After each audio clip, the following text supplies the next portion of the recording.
Hi, Sharon Brennan here, Cottage Lane Stamper.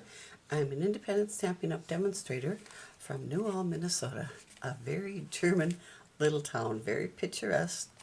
And if you ever have a chance to stop in for one of our festivals, we have many throughout the year. I hope you do. Just check out our Chamber of Commerce. Anyway, enough for promoting New Ulm, but it's a wonderful little town. Anyway, the purpose of this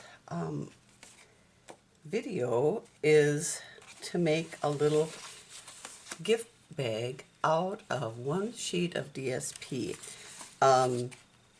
What prompted me was I made this calendar for my son-in-law, and I made one for my son also. This happens to be in the bag that I'm going to be making for you. Anyway, I used the Vintage Tools stamp set because he is a woodworker, and to be honest, I bought this stamp set specifically for him. It's got a little chisel, a clamp, a plane, and then, I don't know if you can see this, I found some wood grain DSP, and then I actually embossed it also with a wood grain embossing folder. And then I had these cases, these CD cases. I got them from Case Online, I think it's called, or case.com, something like that. I'll find out for you and put it in my blog with a link. So, and my blog is cottagelanestamper.com. I'll actually show you. These are some of the QR codes for my different options. This is for my Stampin' Up! Website. This is actually one for my blog. And this is for my events.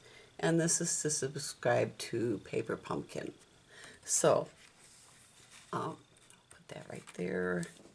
But anyway, I stamped this little chisel part on foil with StazOn, and I really liked how that turned out. I actually fussy cut all of these because there is no die for them. So, and the calendars, these are peel-off calendars, and you can get them from tailoredexpressions.com, and they're very inexpensive. So anyway, I wanted a bag to fit his little, I'm going to redo this a little bit so it's not so difficult. I'm reconfiguring the ribbon, so I'll show you how to do that. And then I made a tag. I also made a calendar, or a bag for my daughter's calendar. Now, these calendars, and then I had made a bookmark for her. This is in the Moments stamp set, and she loves to read, and they got a dog this past year, and she loves to curl up and read with her doggie by her side.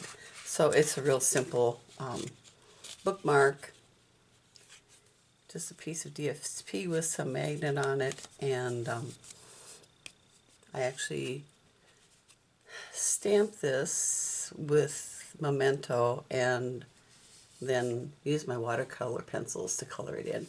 It gave it a much softer look, which I liked. But I make these calendars every year. I take orders in August and then make them for my customers, and I sell them at craft fairs and on my website. So I still have a few left.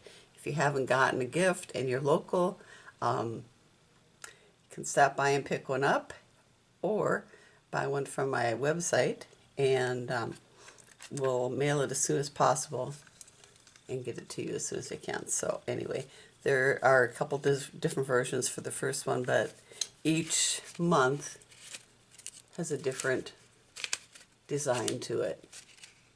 So anyway, enough of that. So I made this bag for her. I'm going to redo, like I said, I'm going to redo this ribbon. I made this bag for her calendar. And what prompted me to make my own design was I have this punch board gift bag punch board that I bought a few years ago. Stampin' Up! Carried them. They don't write anymore, but We Are Memories actually made these for Stampin' Up! And they do have this punch board still on their website. The only problem for me was it only made a bag up to, I think it's 3 5/8 inches wide. And this bag is actually, or the cassette, is 5 inches wide, or just a little less. So I wanted something 5 inches wide, and this did not accommodate that. So I made my own pattern after this. So the only constraints for making this bag out of one sheet of DSP, which is 12 by 12, is the size of your bag. It can't exceed 12. The total dimensions, width-wise and height-wise, can't exceed 12 inches. So let us get started. And we're going to set this stuff aside. And I have my DSP here. And when I make gifts or cards or crafts, I like to use a lot of my retired stuff. So you can make this out of any DSP that you want. I'm actually making this one for a friend of mine who came over to buy a few things yesterday afternoon, a few of my crafts, and she saw my bag for my son-in-law and wanted it. I said, I'm sorry, you can't have that. That's for my son-in-law, but I'll gladly make one for you today, and I'll deliver it to you on Tuesday when you cut my hair. So anyway, that's what we're doing today. So we are starting out with a piece of 12 by 12 DSP, and when you make this, like I said, your total bag width for the creation can exceed 12 inches, and you can determine whatever height you want. So for the 5 by 5 bag, my the front side had to be 5 inches, and the back side also would have to be 5 inches, right? So that's a total of 10 inches there. And that only left me 2 inches for my sides. So, and then you want a 1/2 inch flap to seal it with. So my bag is 5 inches by 3/4 of an inch deep, or wide. Deep, right? Yeah, deep. And then 5 inches, 3/4 of an inch for the other side, and then a 1/2 inch for the flap. So, and then you have to determine how high you want your bag. So this bag I actually made, what did I do with it? So this bag, this is the 3/4, is 5 by 3/4, and then your flap, your bottom part, has to be 3/4. Whatever the depth of your side, that has to be the measurement for your bottom. So, oops, this is a bookmark I made for my son-in-law too. So he likes to work in his car too. So this is for him. But I think this is from the Nailed It stamp set. Anyway, I digress, as I often do. So 5 by 3/4 by 5 by 3/4 and 3/4, and then I like this little fold over on the top. I love our double-sided DSP for that fact. So this one is, I think, about 6 inches high. Let's see. It's 5 3/4 inches high. So I added 3/4 of an inch to that, and then whatever this is, 1.5 inches. So anyway, our paper cut size is going to be 11.5 by 8 because I wanted to make it simple. So first we're going to cut off the top part that we don't need. So we'll cut off this at 8 inches.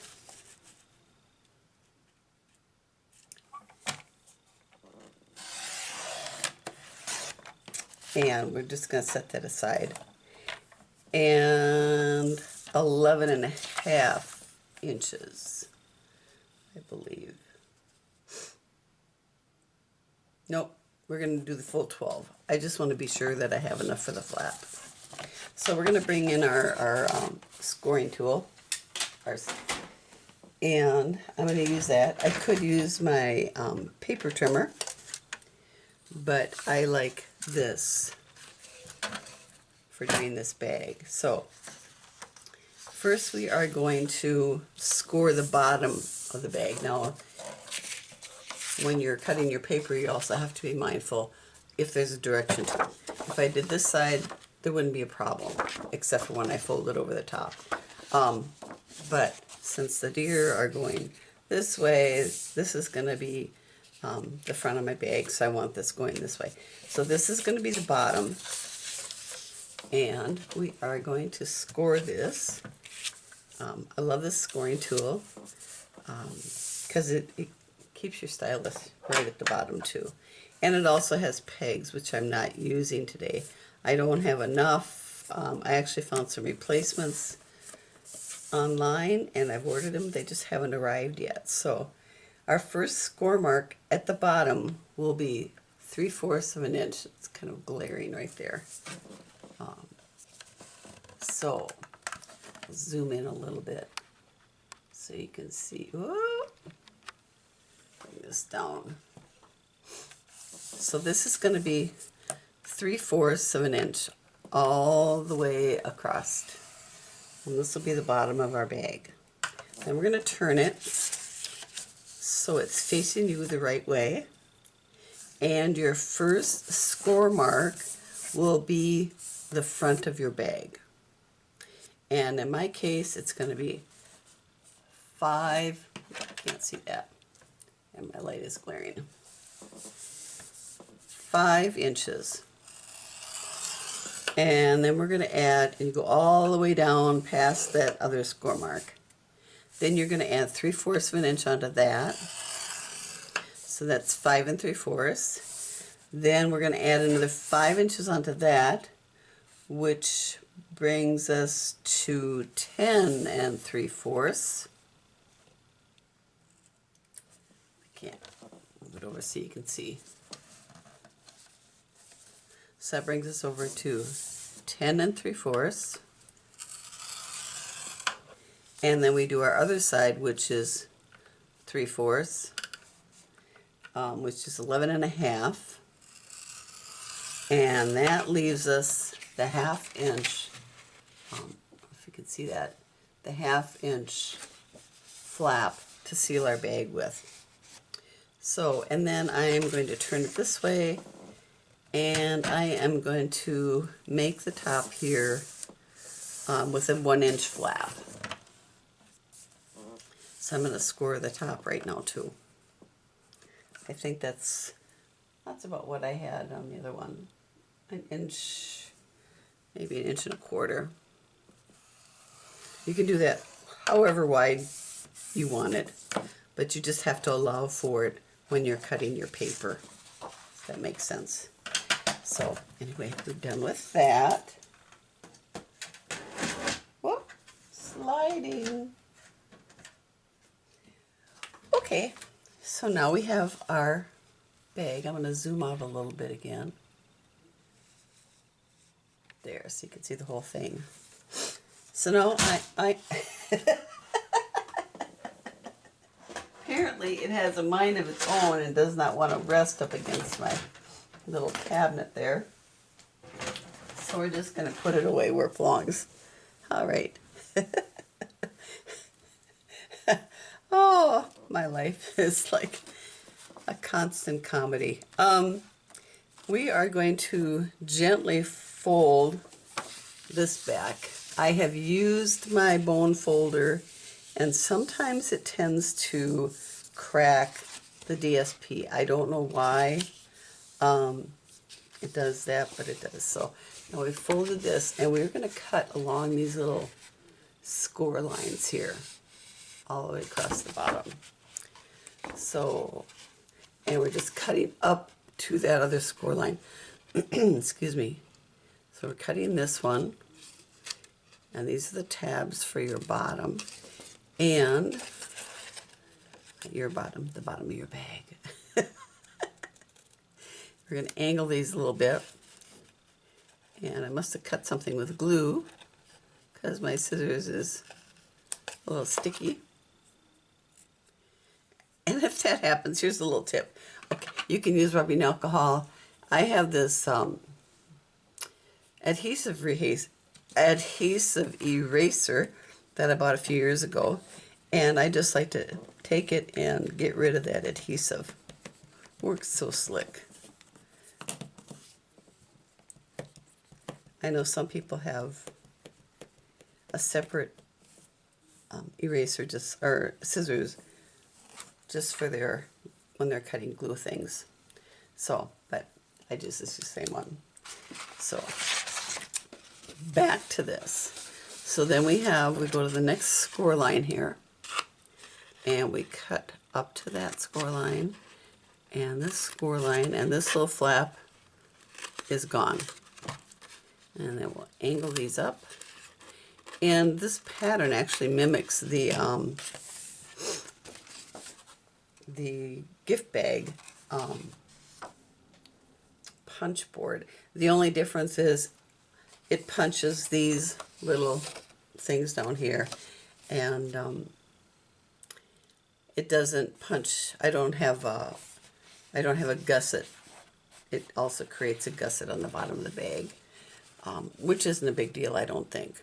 So unless you're making something a little bit wider, but this works for this purpose. Now we're going to use our tear and tape, and I'm going to actually cut little pieces because these are really tiny little. I'm going to put 2 on each piece, on each tab. And I find on this one we're going to put adhesive too. And I find if you put it closest to the fold, it's gonna, if you're only going to put one piece down, put it closest to the fold. Otherwise, put down 2. Anytime you're making a three-dimensional project, you want to use a really good adhesive like tear and tape, multi-purpose glue, or our Stampin' Seal Plus. So we're going to put some tear and tape there and here, and then we're going to put some along this. We're going to put some along this top flap here to hold it down. I mean, it probably would stay in place anyway, but I think we're only going to go up to the score mark because that's all what we really need. I'm going to set that aside for now, and then we're going to start putting this together. I need some along here too. I want to put that on after I do this. So I'm going to first, I like to use my bone folder to kind of burnish this a little bit. And the only reason I do that is it makes it a little bit easier to peel off. So we're going to tuck that in there, and we're going to fold this over. There. Now we're going to put some tear and tape along this 1/2 inch flap here. If you can see that. There. So some tear and tape there. Whoop. It keeps wanting to slide because my camera stand is in the way. So we're going to put it here. and it does tear really easy. So we're going to burnish that a little bit too. So this, I mean, I guess the reason I'm making this bag, I could have gone to the store.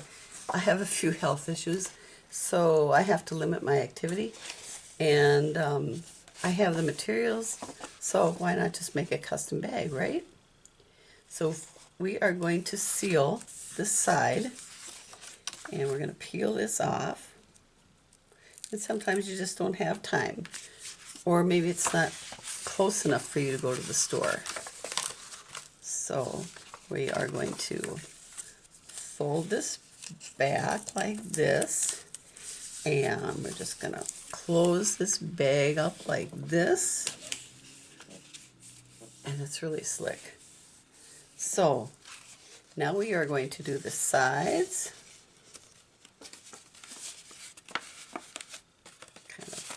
I forgot to kind of gently fold these before, so I'll do that now. And we're going to peel off. This little piece of tear and tape has got a little, went over the edge a little bit, but don't worry about that because you can just fold it back. Fold back that little piece of glue. And we'll tear off this one.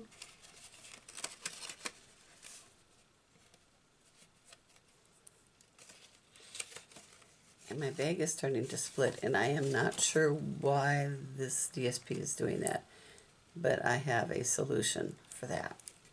So we're going to tuck these in, and we are going to peel these off, fold in the side ones first, and then square it up and seal your bag. Now you can take something like a ruler. I like to use my remote because I have a TV in here when I'm crafting. Sometimes I'll watch movies or TV shows and just give that a little bit of a burnish with whatever tool you have available. So there is our bag. We are going to just kind of pinch these sides in a little bit.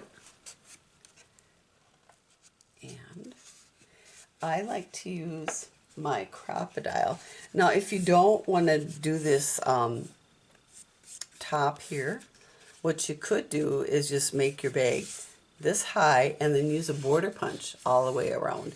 And that looks really pretty too. I don't know if I have one right now that would work for this.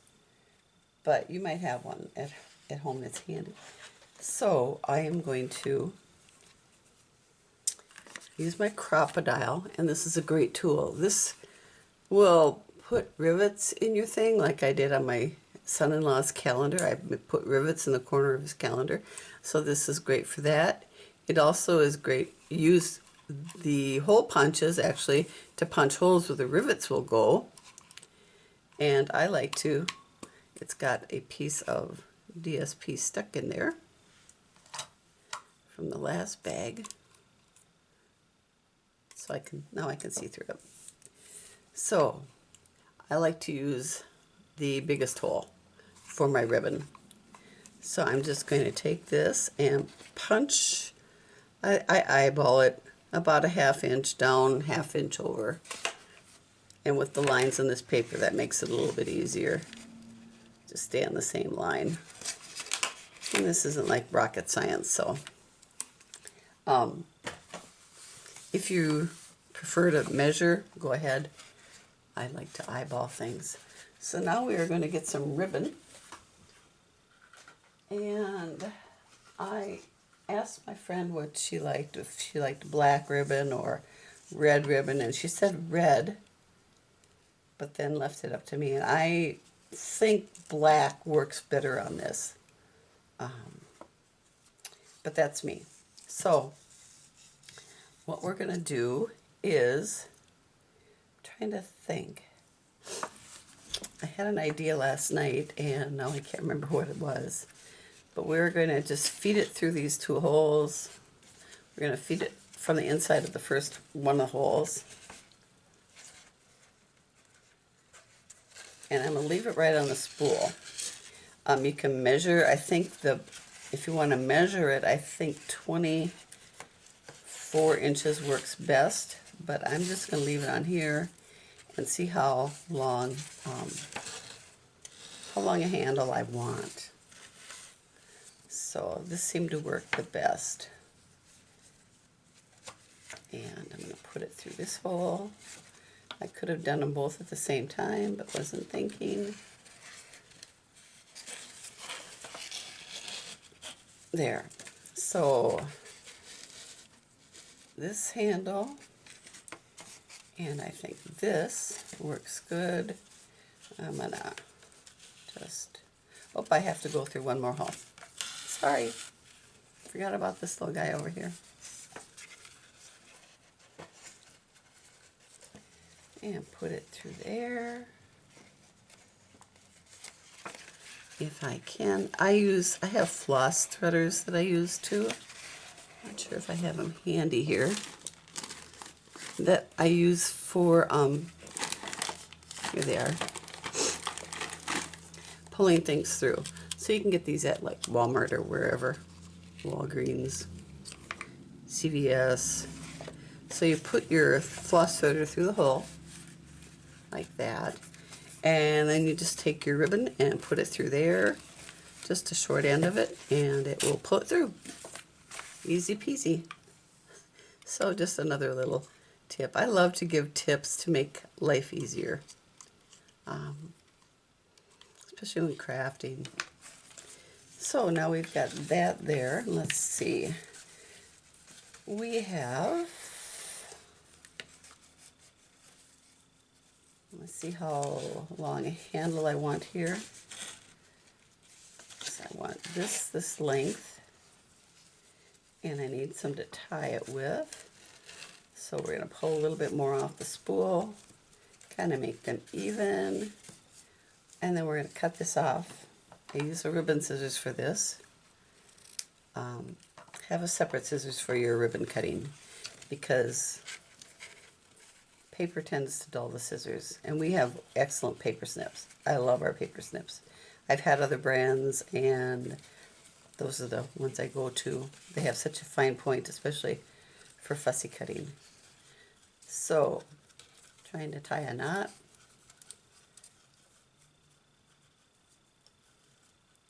And get that tied. And you can, if you're going to use a narrower ribbon, this is the great way to do this, to tie this handle on here.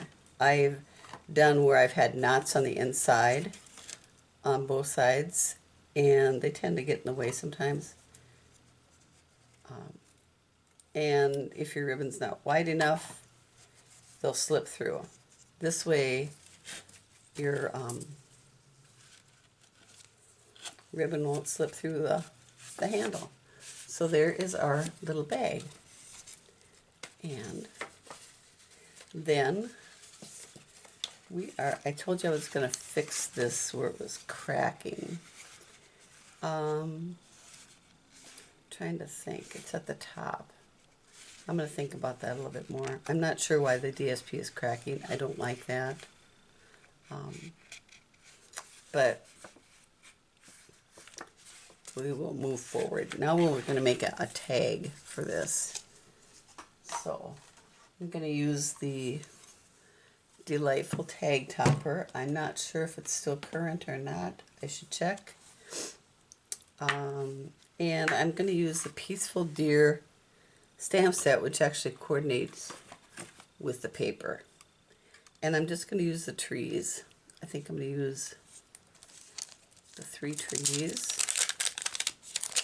and the 2 trees, and stamp that at the bottom of my tag. Now I'm going to find a piece of scrap paper, scrap white, and I'm going to cut it. I'm going to use a different piece. Let's see. I have all kinds of scraps. Sometimes I just have to go and get a new sheet. It's not right on the top. I tend not to look too hard for it. So I think this would be perfect. So this is just a piece of scrap white paper, and it is 2 inches wide. So I'm going to cut this 3.5 inches long, and then I'm actually going to trim off like a 1/16 or 1/8 of an inch, or maybe a quarter, and make it 1 3/4 inches, because I'm going to put another tag behind it, another piece of cardstock I should say. So I'm going to see if I have a piece of scrap red, and I do. So this is from another tag. I'm just going to trim this off. See if this is going to be long enough. And if it is the same tag topper, I don't have to punch it. So we're going to make this 4 inches. Well, that was easy. And then we're going to punch this. So this punch will punch tags from 1 inch to 1.5 inch to 2 inches wide.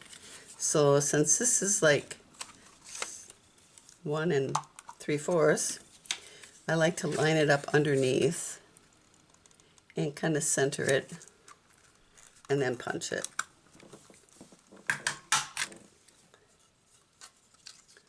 There we go.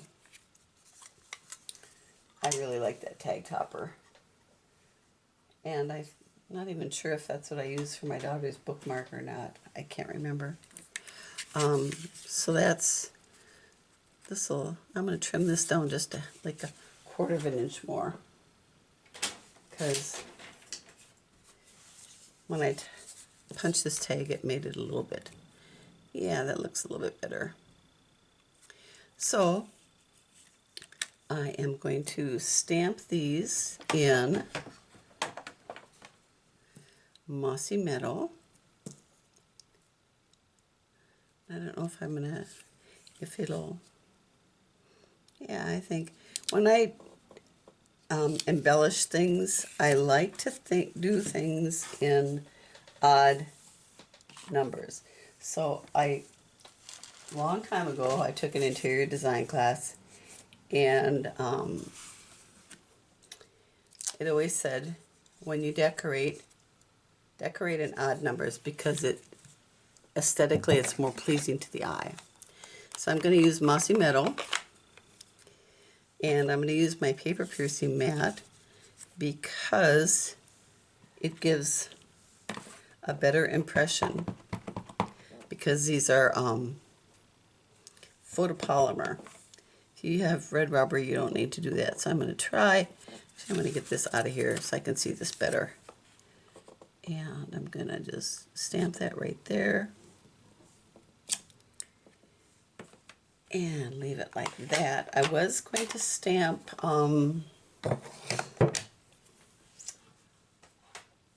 this. This is wrapped in Christmas. This is from a couple years ago. And I was going to see if this will fit, and it will. So I'm going to put a little something for you at the top here. And because this is red rubber, or our cling stamps, whatever you want to call it, we don't need the paper piercing mat. So I do need a block. Excuse me.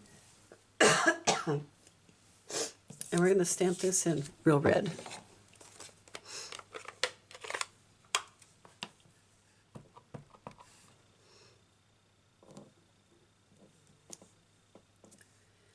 There we go. And I got a little bit of edge on there.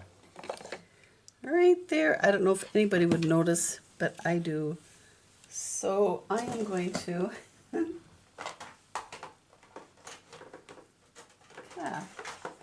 embellish this a little bit. with some red gems. So I'm going to just take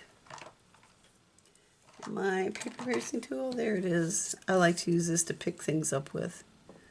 And these are actually like a flat gem. So I'm going to put one there and maybe one here.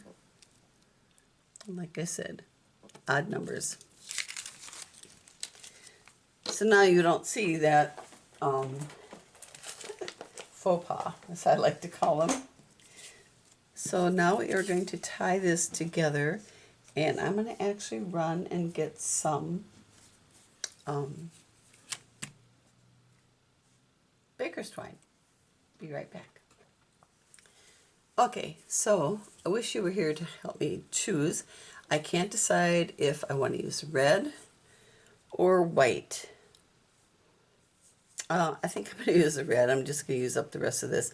If you're wondering why it's so small, it's because this is left over from a paper humping kit. Like I said, I save little things like this all the time. So we're just going to can use them up for small projects like this. I'm going to thread this through here, hopefully, and just tie it on here really loosely. And I'm going to make it a bow tie because I'm not sure if she's going to want this tag on here. I asked her if she wanted a tag and she wasn't sure, so I'm going to give it to her, and if she doesn't like it, she can just take it off. So we are going to cut this and see if I can neaten that up a little bit. Looks kind of, I could have used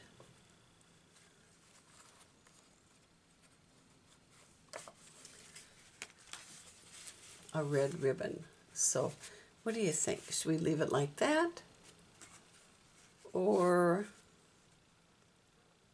use some red ribbon? I am going to change my mind on this, and I'm going to get some red ribbon. Okay, I found this red ribbon, and I love this because it's got a little bit of a gold edge to it. So I think this will make it much more elegant. I'm going to poke it through here and tie it around this little tag loosely so it can slide up and down. And I'm still going to do the little bow tie.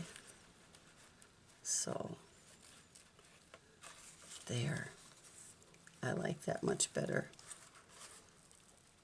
Just makes it seem more festive, I think. Even this out a little bit. Make sure it's nice and snug. Make this one a little bit bigger. On this one a little bit smaller. There. And it'll slide, hopefully. There. And we'll just cut it off right there. So there is our little gift bag. Now I'm going to make another one in the same pattern, but it's going to be taller because this is the box that she said that she liked. And when I asked her what size she wanted, I also had this one laying there. And this one is 4 inches, I believe. Yep, 4 inches, and I used the whole length of the DSP for the top and bottom, and it's got like 1 inch sides. So I'm going to make this one for her, and I am going to bring both of them. She liked this paper. I'm going to bring both of them to her on Tuesday, and she can decide which one she wants. But anyway, I'll do that after I finish up my video here. I just wanted to show you this. If you want to make a little custom size bag out of 1 sheet of DSP, you can use this pattern And I'll put the dimensions for this one on my blog, which is cottagelanestamper.com. I'll zoom in a little bit there for you. So there's Cottage Lane Stamper if you like QR codes, or it's https cottagelanestamper.com. I also have a Facebook group page, which is Cottage Lane Stamper and Friends. I don't have a QR code for that, sorry. Cottage Lane Stamper, my business name is Cottage Lane Stamper. So I'll put the dimensions for this bag on there. And I have another video that I did a few years ago where you can make a larger bag, larger gift bag, and I don't have one handy because I think I gave them all away. But it's made out of 2 sheets of DSP, and basically it looks the same. It's just larger. So I'll put a link to that in the bottom here on my YouTube page. And I'll put a link to that on my blog also. So it's actually on my blog if you go there. And it's also on my Facebook page because I recently reposted it, I think maybe in November, for people if they wanted to make gift bags. So if you like this, I would appreciate hearing back from you. And if there's anything else you want to see me demonstrate, I'd be happy to do that. I don't get on here very often. Just because of my health issues, I have to limit my activity. So anyway, I want to thank you for stopping in. I appreciate my subscribers and my followers. And give me a thumbs up if you like this video. And take care, and I hope you have a Merry Christmas, and may God bless you. Thank you.